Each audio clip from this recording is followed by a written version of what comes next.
தேர்தல் ஆணையத்துக்கு கெடு கொடுத்த உச்சநீதிமன்றம் சொல்லியிருக்கிற விஷயம் என்னென்னா, நீங்கள் பீகாரில் எவ்வளோ பேரை நீக்கியிருக்கீங்க, அவங்களுடைய டீட்டெயில் கொடுங்க. இறந்து போனவர்கள் டீட்டெயில், விடுபட்டவர்கள் டீட்டெயில். வரக்கூடிய தகவல்கள் 10 மாவட்டங்களில் இவங்க நீக்கியிருக்காங்க. அதில் பெரும்பாலும் பார்த்திங்கன்னா 60% மாணவர்கள் இஸ்லாமிய பெண்கள்.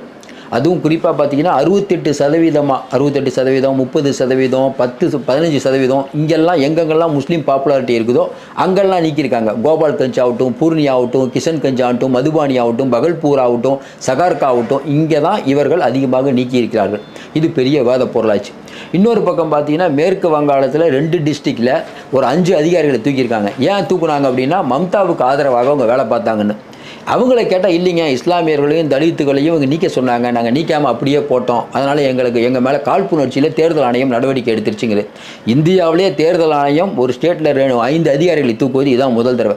அதையும் தாண்டி இப்போ இந்த பிரச்சனையை மம்தா பானர்ஜி ஊதி பெருசாகக்கூடும். எப்படி?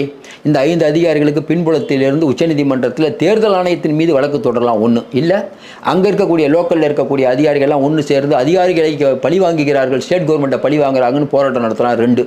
இன்னும் குறிப்பாக சொல்லணும்னா இந்த தொபட்டம் தத்தாஹாரி, அப்புறம் பார்த்திங்கன்னா தகண்டா பட்டல், இன்னும் 2-3 பேர் தான் நீக்கப்பட்டவர்கள்.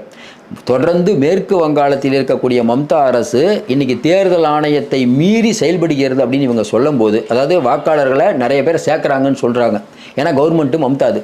அப்போ பீகாரில் நிதிஷ்குமார் கவர்மெண்ட்டு, சென்ட்ரல் கவர்மெண்ட்டோட ஆட்சி நடக்கும்போது ஏன் இவர்கள் அதிக எண்ணிக்கையில் சேர்க்கக்கூடாது? அதாவது தேர்தல் ஆணைய செயல்பாடு பீகாரில் நல்லா இருக்குதான், ஆனால் மேற்கு வங்காளத்தில் நல்லா இல்லை அப்படின்னு தேர்தல் ஆணையம் சொல்வதை ஏற்பதற்கு மக்கள் தயாராக இல்லை. கண்டிப்பாக தேர்தல் ஆணையத்துக்கு ஒரு முடிவு கட்டப்படும்.